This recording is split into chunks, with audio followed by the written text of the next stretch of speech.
A leadership team can buy tools in weeks, but it can lose trust in minutes. In 2026, the deciding factor is often not the model, the platform, or the budget. It's whether leaders can think clearly, speak plainly, and align teams under pressure. This matters now because AI compasses cycles increasingly visible and raises the cost of misunderstanding across customers. Regulations boards also. Your communication is now audit adjacent. It shapes risk, adoption, and outcomes. Pallavi Samir Sharma works on the intersection of technology, strategy, and growth by helping leaders translate complex decisions, narratives, and measurable execution. Technology enables outcomes, cybersecurity protects, I, growth proves ROI, strategy governs decisions. Before we get into the topic, let's dive in. Let's have a small short video about power of knowing.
Welcome to Power of Knowing Forums podcast series. Pallavi started. Uh, let's welcome Pallavi onto the podcast session and dive into the topic. Pallavi, welcome to our podcast. Thank you so much, Mr. Prem Kumar. And it's a privilege to be a part of this prestigious platform. I'm glad to be here. Thank you, Pallavi. A small intro about yourself because we've done a podcast in 2025 Feb and now we are back after a year. I just wanted the audience to know about what you've been doing and it gives an insight before the topic is discussed. Yeah, thank you so much. Yeah, So, I'm Pallavi and I'm a globally certified soft skills and communication trainer. And I have worked with several edtech platforms, have been guiding, mentoring, and transforming corporate professionals across the globe. So, till now, I got the privilege of transforming more than 1,500 corporate professionals worldwide. And I'm a writer also. great, Pallavi. Thank you for that, Pallavi. Now, topic next, dive into the topic and want to understand why leaders say communication is a soft skill. Okay, what is the business cost of getting it wrong? Very interesting question.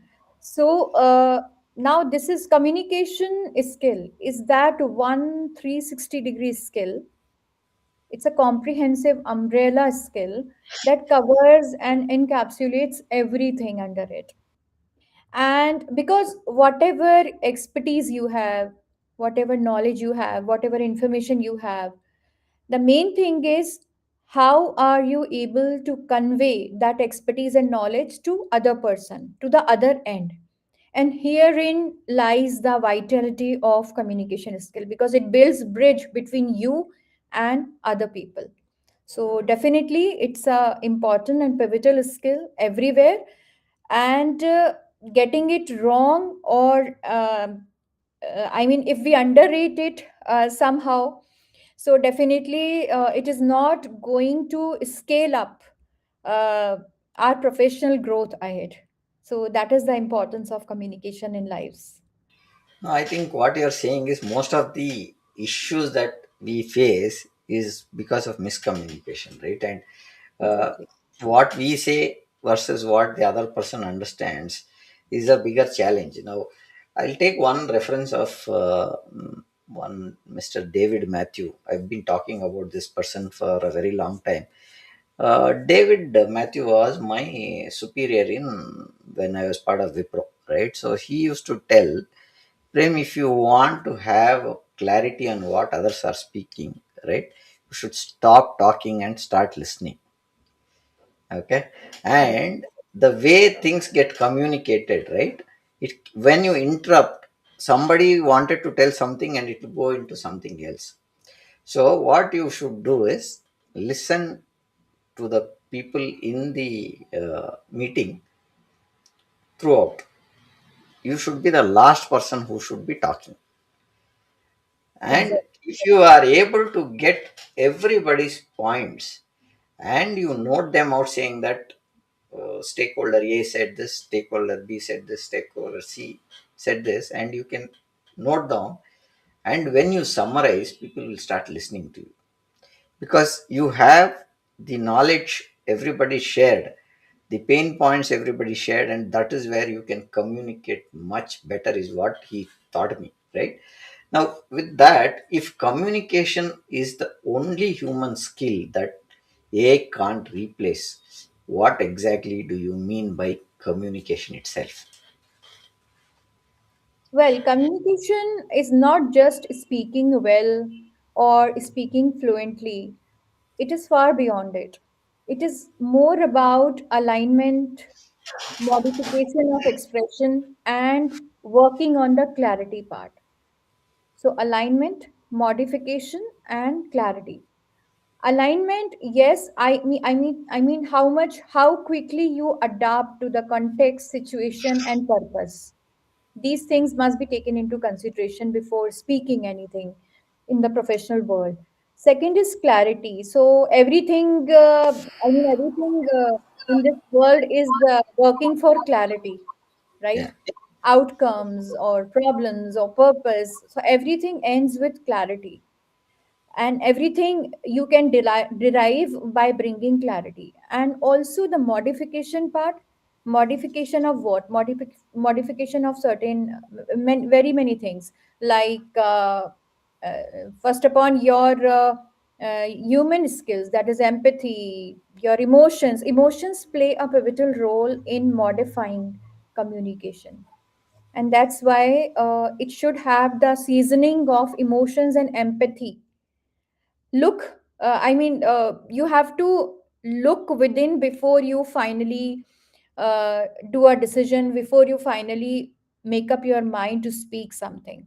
So modification, alignment, and clarity are the key factors of communication. And it is in one liner we can say, when your message, intention, and purpose are well aligned in sync, that is how the communication works well. Well, we got it. So now what we are saying is, uh, you should pass the message clearly, right? That's the first point that you're telling, right? Yes. Now, where do executives confuse speaking well or driving decisions? Basically, speaking well, we can understand it simply means, yes, being articulate, being confident, impressive, using better vocabulary. But that is only one part, on the surface part of communication. When it comes about the driving decisions, the main factor or component that helps you in driving decision is clarity. And clarity requires an infiltrated approach, right? A sieved approach, infiltrated approach. You infiltrate, you do away what is not needed, and you include what is needed. And that decision happens within few seconds. And that's how this is a skill that needs a proper guidance. Some people have innated, but definitely we are humans and we have to be learner. We need to adapt, because you never know what is coming later on, what is beyond this point. So definitely you need to adapt, unlearn, de-learn, and relearn and reframe. So definitely an infiltrated approach works well in infiltrating what is not needed and what is needed to achieve the desired outcome in this situation with this audience. I think what we are saying today is you need speaking well is what is the required skill for communicating with the technology. Also, you need to be giving clear messages, whether it is AI. Also, today you have to ask the right question. Otherwise, it will throw you so many information that you'll have to rephrase correctly to get what you want. Now, what are the three observable behaviors that separate high impact communication from average ones? Because communication is done by everybody. How do you communicate that has a high impact is what we want to understand. First, you need to be adaptive.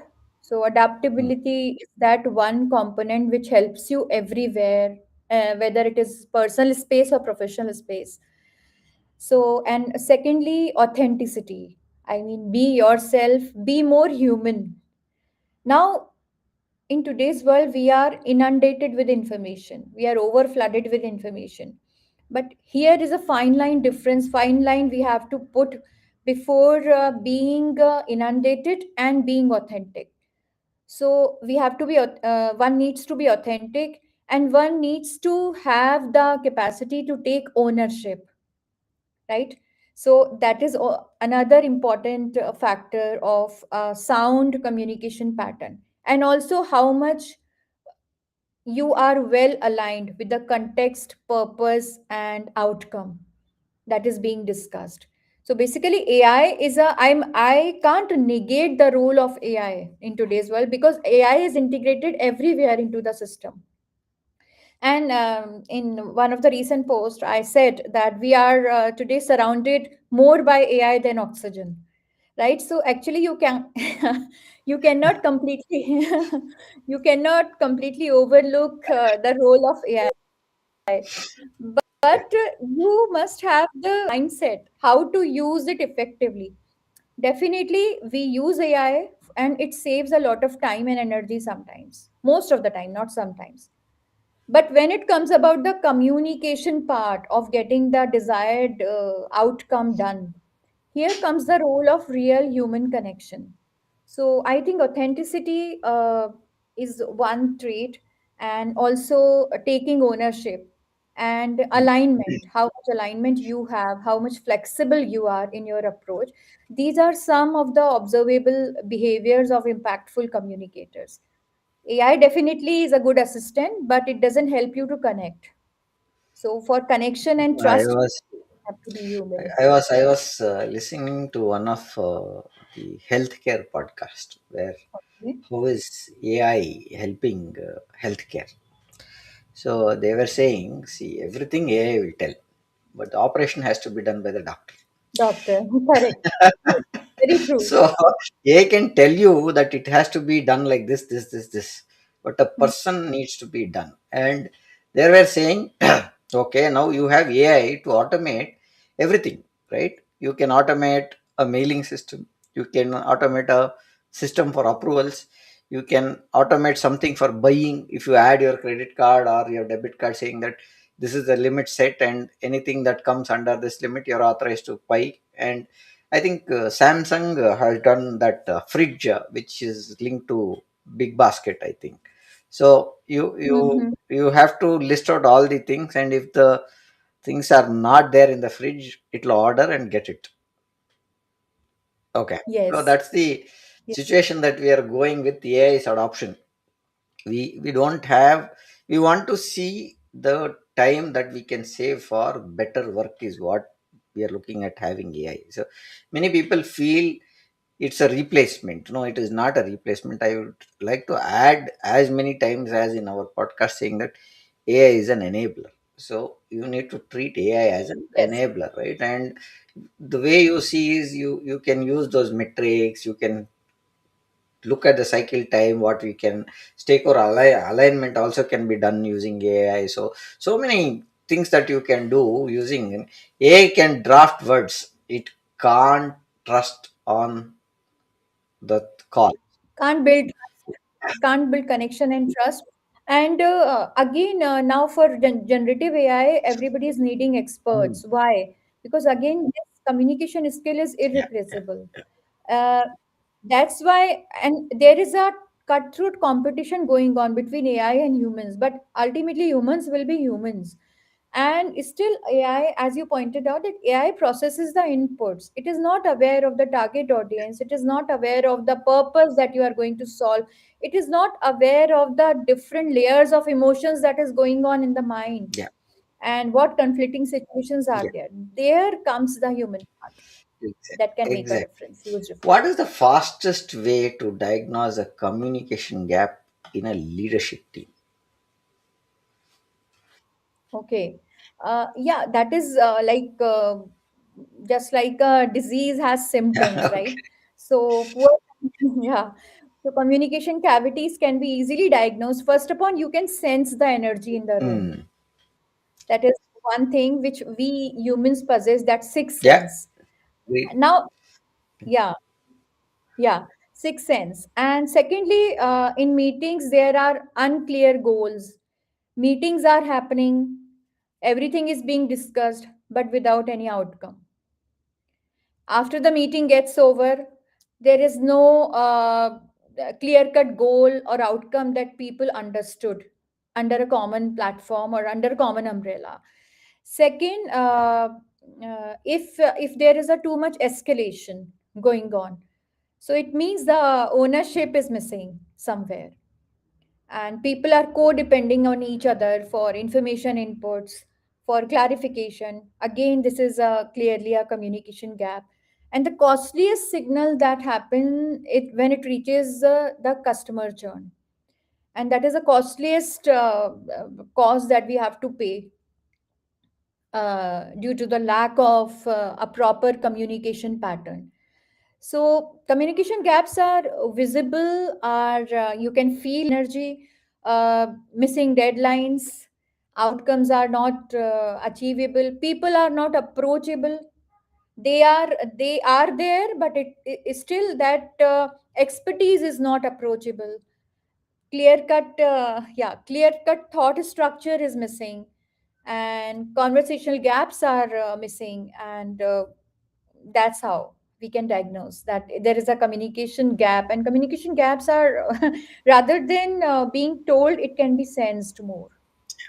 Now, your point to that point, I want to understand what are the signals that show up first? Meetings, mails, escalations, or customer care? Definitely, first upon, you can apparently it is visible in the meetings, ongoing meetings, the group discussions that is happening, right? There is no synchronous agreement. Uh, there is no clear understanding. People are there, but they have no clarity of the agenda. So meetings are the first apparent signal, because you can spot on by one-on-one human interaction. That is the first point. Second, definitely emails. A lot of blame culture is there, shouldering the responsibilities. And last thing is, yes, it is reaching the penultimate level of customer churn, where it should not. And till that time, the execution part uh, has already gone down. Till the time it reaches the customer base, the execution part is missing, and missing deadlines and codependency on colleagues, these kind of things are happening. Yes. And yeah. Now, what role usually owns the problem? The CEO, HR, L&D, or functional leaders? Because when we look at dissatisfaction or that customer churn coming from the teams, now where do you see or who owns that problem? So basically, CEO, they are only there for directions and deciding priorities, right? And when we talk about HR, they are mainly for governance, for talking about the framework, the roles, policies. L&D department is more focused on the training part, not exactly the execution part. They are basically providing the training about decision making and certain other things. But the functional leaders, they are the front runners, right? Uh, on their shoulders, there lies a responsibility of owning. They own the problem. I mean, they are there to resolve it. They are there to handle it. They delegate. They are reminding everyone about the missing deadlines. They are working in sync to achieve the desired outcome within the stipulated time frame. So definitely, they are the main front runner upon whose shoulders actually lie the main crux. Got it. Right now, what you are saying is it is always reference to one or the other meetings, the way the hygiene of the meeting is conducted, and the decision logs that are taken, and there is no direction. Sorry, I take it. And bringing racy matrix for ownership, right? That's what you said when you say there is lack of ownership. Clarity that uses metrics. That's what you said. And uh, percentage of escalation is one pointer that comes in when it comes to customer churn, right? So when you take that, what is the decision latency that we have taken? Decision has to be taken at when we find the gaps, right? And then keep updating on time to clarify. Then look at how is the customer feeling because of these gaps, right? Is the trust still being there, or we need to go back and bring back those trust is what we should look. I think most communication problems are really accountability problems, is what I think is my understanding. Because when you don't have accountability, you will still have the problems lying there to pick up by somebody else because it does not have a owner to it. Right. So Exactly. that's what I think is a bigger challenge that we see. In the AI era, what changes in how communication strategy goes to the teams? Okay, I mean, what changes are there or what needs to be done? What changes in are in and how we communicate strategy to the teams? We have to communicate the strategy to the teams. How do we communicate is what I wanted to look. Or what is the changes that we should look at when we share our strategy to the teams? We should focus more on human connection, right? Human connection is the ultimate savior, because now we have enough data, so much information. There is a overflowing of data, facts, figures, but it's still, again, the human connection comes to the forefront, so that Hmm. can save the situation. Secondly, we have to be very observant about, because now today in the tech driven era, people have no time. People are short of time. Everything is rushing at an alarming pace. So there comes the role of more EQ into communication. The more incorporation of EQ must be incorporated in the way you respond, you interact, you give your feedback. And building the bridges, feedback loops are really useful.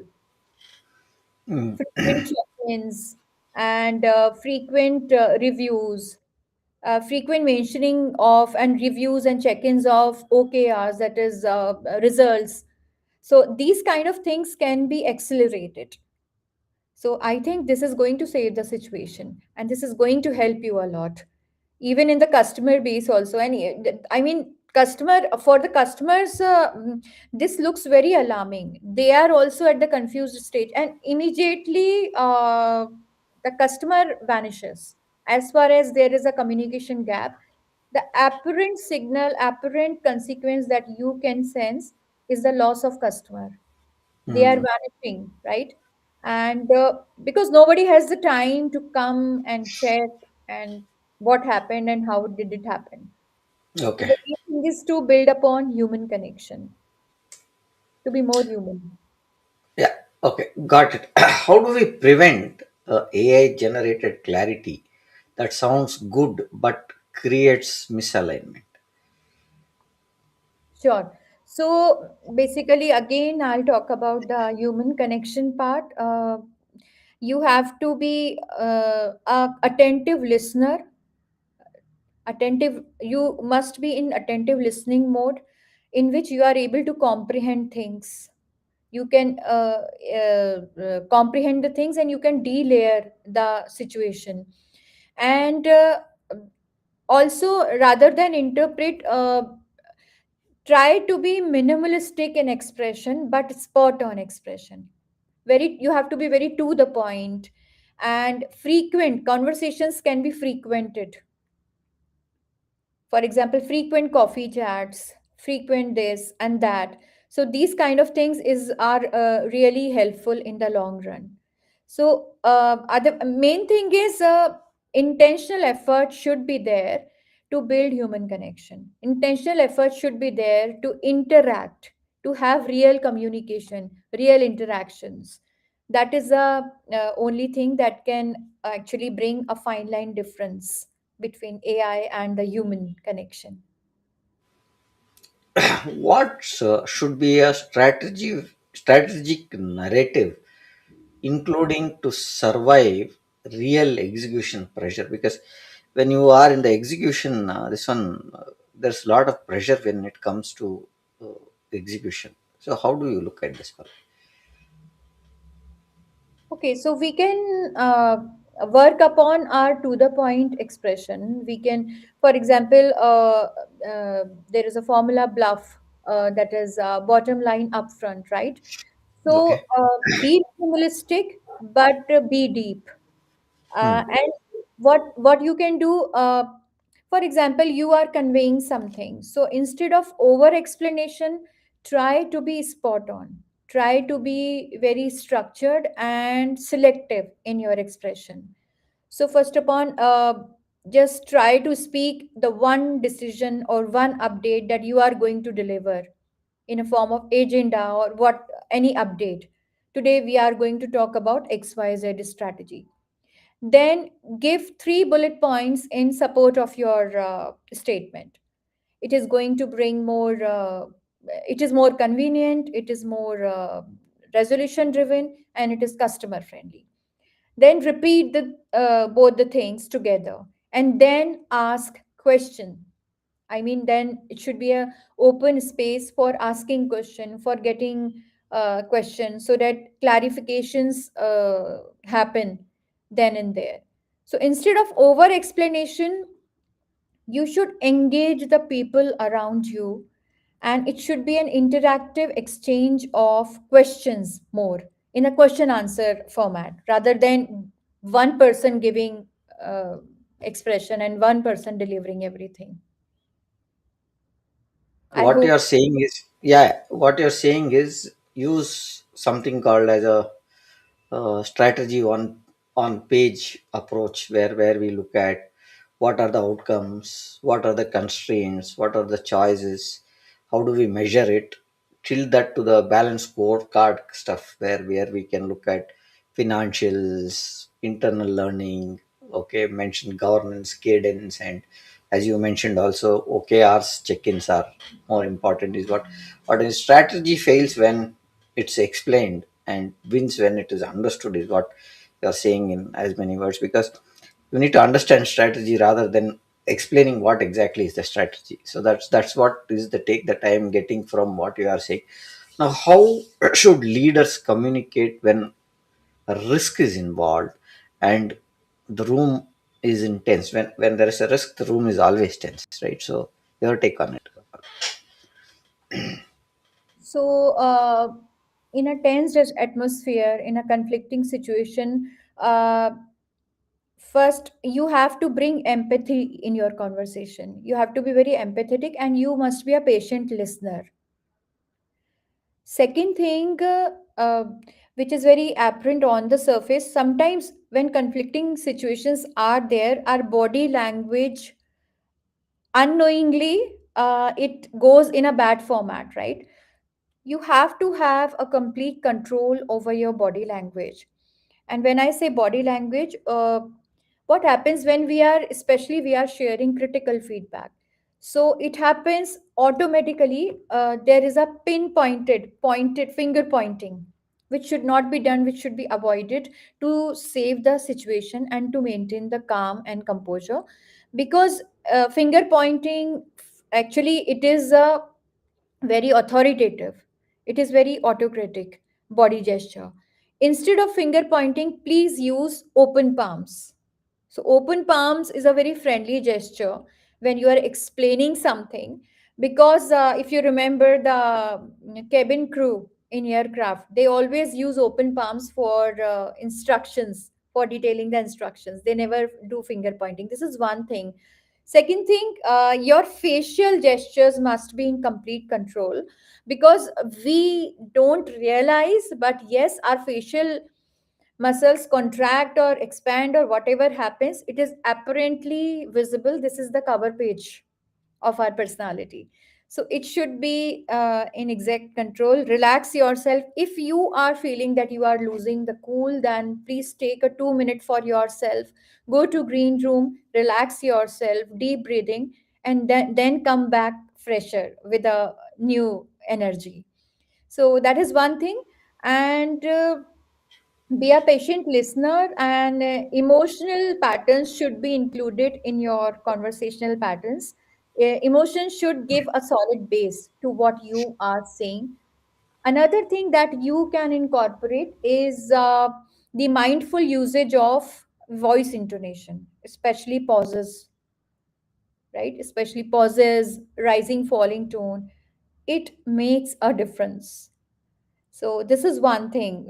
These are the things that I want to, I mean, What clarify. you're saying is the pause. This one, I was seeing Steve Jobs' message on how you hire people, something where after the question is asked, he takes a brief pause and he looks around and then he explains how he chooses people, right? So that's the power of pause is what that came out when we were seeing that. Now, what language reduces defensiveness while still holding the bar? Because Sorry. you'll have to really look at, you are not defending, but you are holding something that is to be clarified or conveyed, right? So how do you look at that?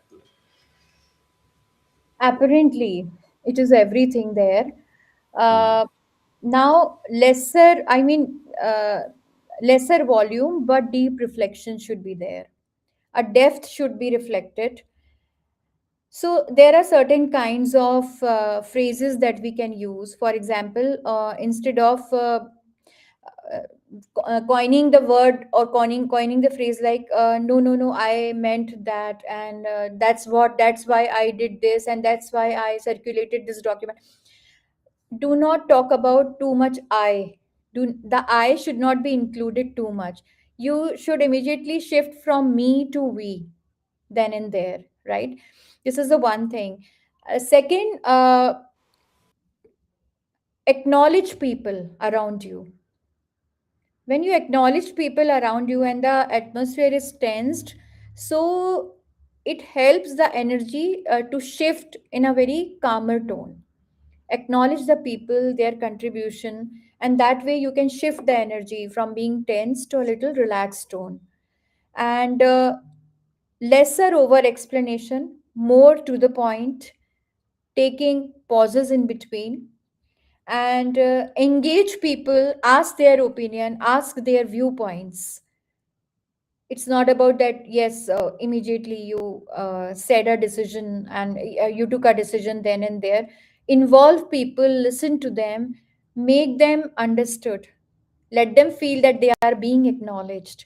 So definitely these are the gestures that we can employ to calm down the situation. And regarding the feedback, critical feedback, which is a very scary scenario sometimes. So I use the the cushioning method, right? So Hmm. start, which we also call a feedback sandwich, and everybody knows that. So start with acknowledging people, then talk about, instead of you did it wrong, please specify the task, not the person. Task. Yeah, it should be very task. It should be task based. It should be outcome based, what you are expecting, and not the person based. So it should not be personalized, individuals should not be pinpointed. So start with acknowledging people, then talk about that this is the area that needs a little fine tuning, and here is a little scope of improvement, and that is how we can do it. So your leadership is reflected in the way you handle conflicts, basically.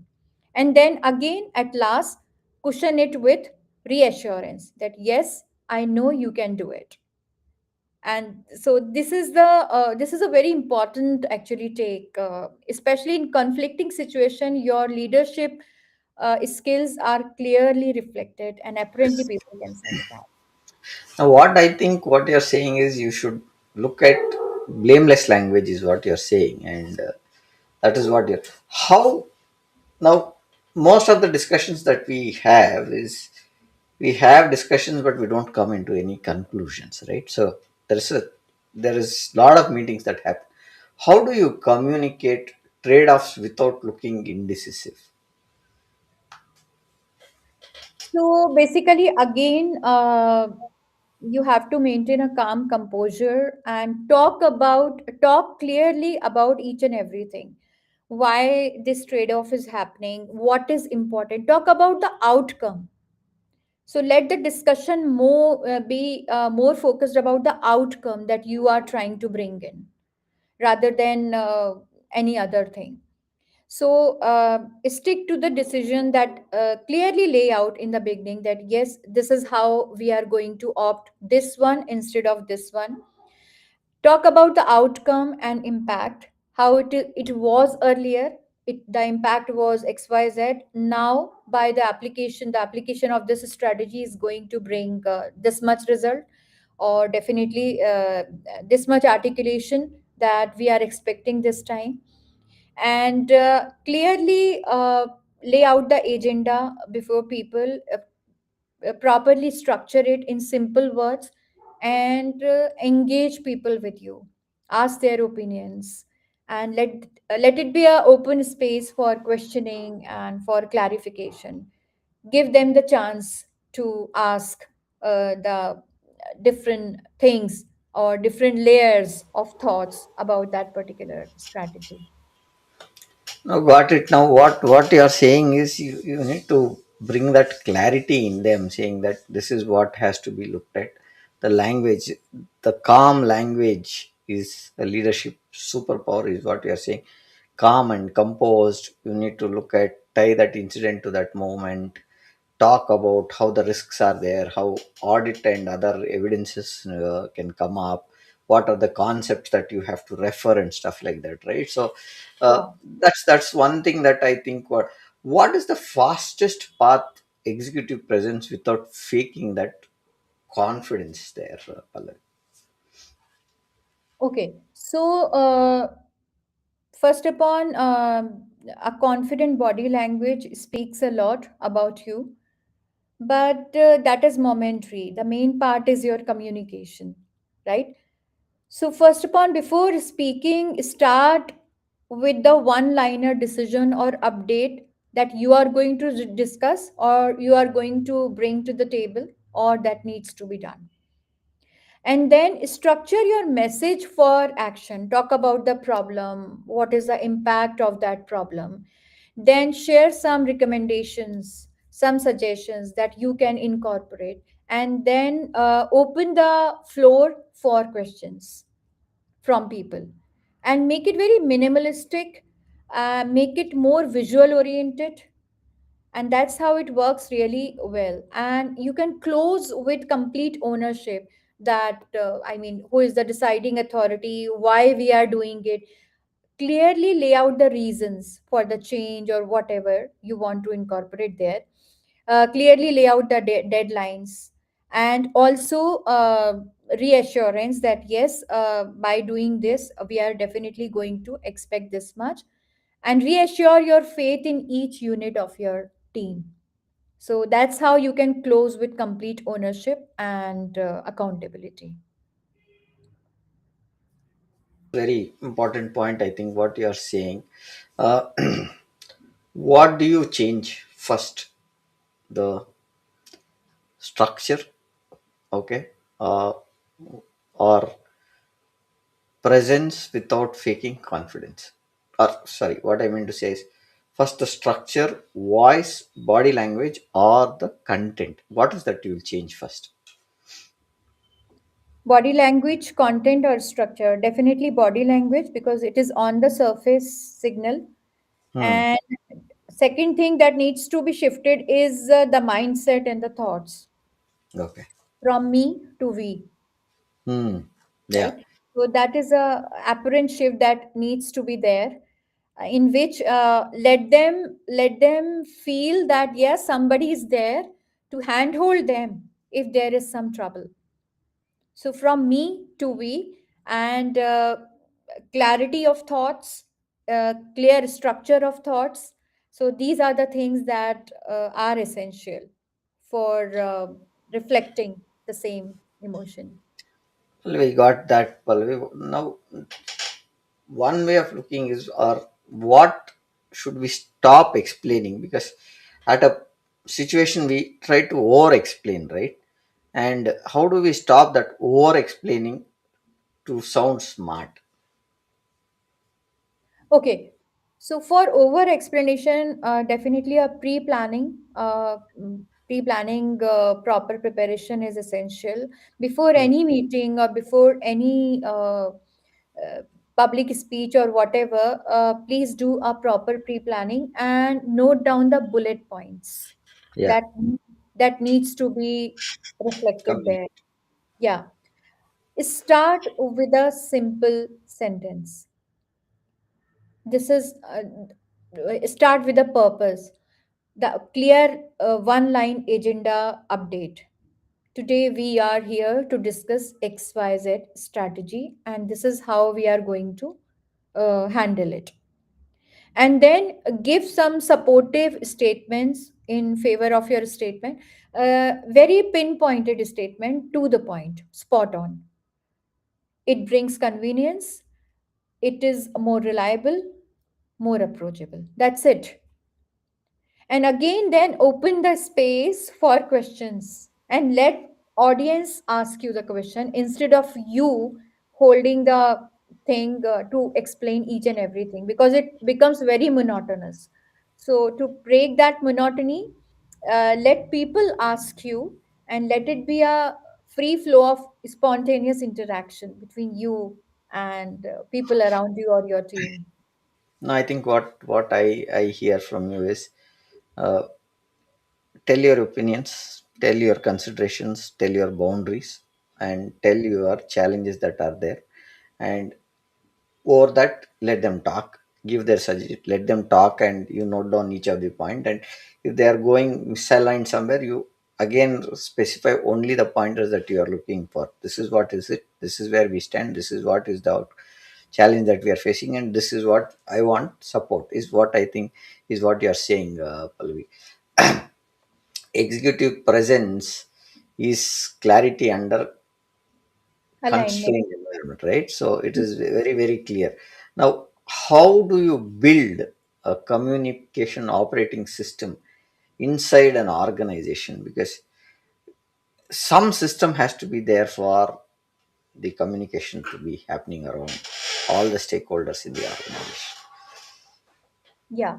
So definitely, more meetings, group discussions must be organized, and Hmm. it should be well structured in a week that you can divide the weekdays for certain kind of events or certain kinds of coffee chats or tea chats or whatever it is, high teas, right? So Hmm. frequent interactions, real conversations, and that is going to help you a lot.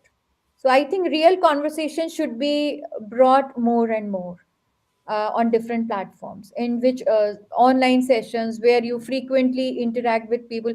Now, sometimes a casual online session or offline session, online sessions are more convenient for people nowadays, Hmm. in which you actually just casually talk about and try to dig out how people are doing, what problems they are facing, or they want or they need any strategic help in somewhere, in some field or some domain. So frequent conversations and frequent discussions, frequent meetings can be called to definitely confront this situation, and it really works well. The main thing is intentional effort has to be done to design and to implement and to structure meetings and different communication layouts where people meet and they are able to understand each other more. Got it. Now, what rituals make communication repeatable, right? Because the communication cannot be once done and it is done forever, right? Weekly business review, decision memos, customer escalations. What apart from these are any other things that you want to add as a ritual to make communication repeatable? Frequent emails can be done. I mean, weekly emails can be done, and one day can be designated for the same so that people may know that yes, we are going to get updates regarding this. And also, yeah, business reviews, feedback loops are really important chains of information which you can use for providing other than feedback. It can be a good chain of information where you get the chance to share inputs across different domains. So that's how you can accelerate the real communication.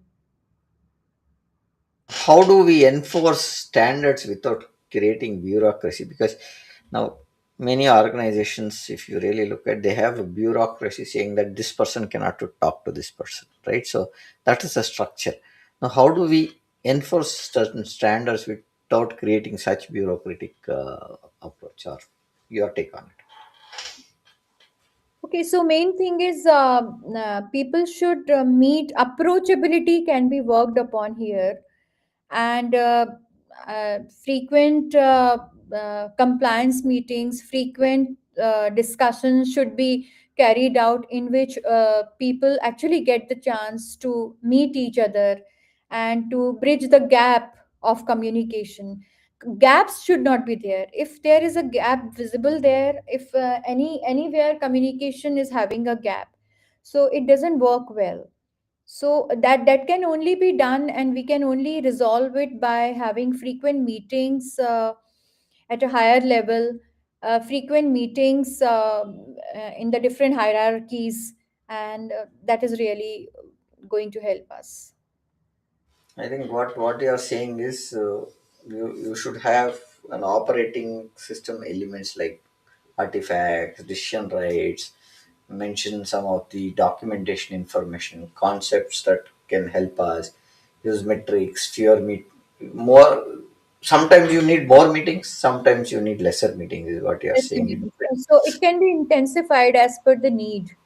Yeah, based on how the audience is picking up is what you are saying, that the meeting structure should change, the review number of meetings that are going to be having, that also has to be checked. Faster approvals, fewer rehearsals is what you're saying. So great communication is a system, right? Not just a personality, because one system built, it you will have to schedule it based on which you can get. How do you leaders communicate AI adoption to teams so that they don't panic or resist? Because currently most of them have embodied at least ChatGPT into their environments and they have started using it. Now, how do we tell teams that it is an enabler, and how do we pass that message or communicate this message? Yeah, sorry, I missed your question. Could you please reframe it? Sorry, how do leaders communicate AI adoption so teams don't panic or resist? That's the question. Okay, I mean, how can they create a smooth communication? How do they communicate that this adoption is not going to harm you in other sense, or so that they don't feel panic? Okay, so again, the frequency of communication should be taken care of, right? Frequency, and you should prioritize quality of communication, right? So, prioritize quality over quantity, prioritize value, And frequency should be taken into consideration, because what happens, our brain works, how does our brain work? It identifies the regular patterns. Now, keeping in mind the same framework, whatever is in frequency, it will show you results. So, what I believe that yes, by having frequent conversation, the frequency should be intensified, whether the meetings are there or any sessions are there, conferences are there, and also prioritizing quality over quantity, prioritizing value. Try to make each meeting, each conference, each session as a value laden discussion, in which a certain handouts before it, it really helps. And also a little preparation strategy before each and every session or interaction, it is really helpful in the long run. So frequency and prioritizing quality, that is how it works magically well. Okay. Okay. How do you say about a role change without triggering fear? Because most of the time when you say your role is getting changed or you are moving up to ladder or you've not got the role changed for people is always a trigger for fear. So how do you look at this one? So first upon, if your role is changed, so first upon, be communicative uh, about your queries and doubts, and be clear. I mean, don't hesitate to ask, right? Whatever little doubt is there, so you must not hesitate to ask, because that is going to define your performance, that is going to impact your performance later on. Secondly, guided learning path is essentially very helpful in the long run, in which you can come across certain people who have worked in that particular role. You can take their help. You can have a frequent communication with them. So regarding communication, the only thing is frequency, and be adaptive. Be ready to learn, be ready to skill up if it is needed. Be ready to scale up your knowledge, and associate with the people who have been there in the same role. Associate with the community who can help you in that. So definitely, with every change in life, we need to adapt. And for adaptation, for being adaptive, we have to sometimes learn, unlearn, de-learn, relearn, learn, and reframe. So that is how it is going to help you, according to me. I'll come to the last question that I have, Pallavi, for today. What policies should be communicated early to avoid compliance issues? Any things that are there that, because uh, when you talk about communication, people should know what is the compliance they should follow, right? And how does that policies refer to them, whether it is a leave policy or any kind of policies that you have to communicate. So they have to follow certain communication process also, right? Process, you have some person to report to some person, but you cannot go directly. That's one way of looking at communication. You have a team to team meeting, but you cannot go cross LOBs. That is one way of communication. So how do you look at this where you want to avoid compliance issues? Okay, so first upon, clear-cut agenda must be included in the discussions, and frequent reminders, frequent check-ins, frequent reviews. They will be really helpful in compliance of the things, and a smooth communication system must be there, in which people are approachable, accessible. They are not elusive, and there must be a proper, a smooth communication system within the organization, where people do not feel hesitate to approach for any doubts or queries. So frequent reminders, frequent meetings, frequent handouts, layouts, so these are really helpful, and these are really conducive in the same. Pallavi, thank you for that. I have taken some notes. I just want to have that, take pointers that I want to say as takeaways before we conclude. Communication is business in control. It drives decision in speed, is what we say. Lowers rework and reduces risk, is what we want to look at. AI era rewards leaders who can turn complexity into choices, measurable pointers, and take ownership. So, high trust communication improves adoption and incident outcomes. That's where they look at. Executive presence is structured like bluff, fewer words, stronger measures is what we want to look at. Career growth gets accelerated when you have quality, impact, and aligned stakeholders faster. That's what we wanted to take as takeaways for this session of 45 minutes that we've been now. Pallavi, any pointers you have to tell as a last minute pointer before we conclude with the closing pointers, Pallavi? Yeah, so the only thing what we need to work upon as a unit of an organization is to have complete ownership and accountability within ourselves of our role, of our specific framework. So if accountability is strong, the communication is strong, and the organization really works well, and you can definitely expect better productivity in future. Thank you for that, Pallavi. If you have to reach to Pallavi, I've scrolled it and you can scan the scanner where you can reach Pallavi on her LinkedIn account. This is the link that I am scrolling it down for you to connect to Pallavi. Do follow us. This podcast has been streamed to YouTube, Facebook, LinkedIn, and Instagram while we discuss on these platforms.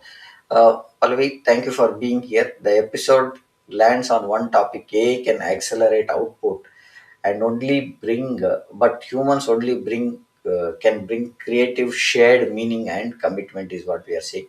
When leaders communicate with structure, metrics, and calm authority, teams execute faster, and customers feel better about it. And thanks for bringing up these practical and repeatable methods to our audience, right? So thank you for joining us, and please be connected with us. And thank you, audience. Thank you, Pallavi, for joining us. Thank you so much for inviting me here, and I'm so glad to be a part of this community. And thank you so much, everyone, for Thank you.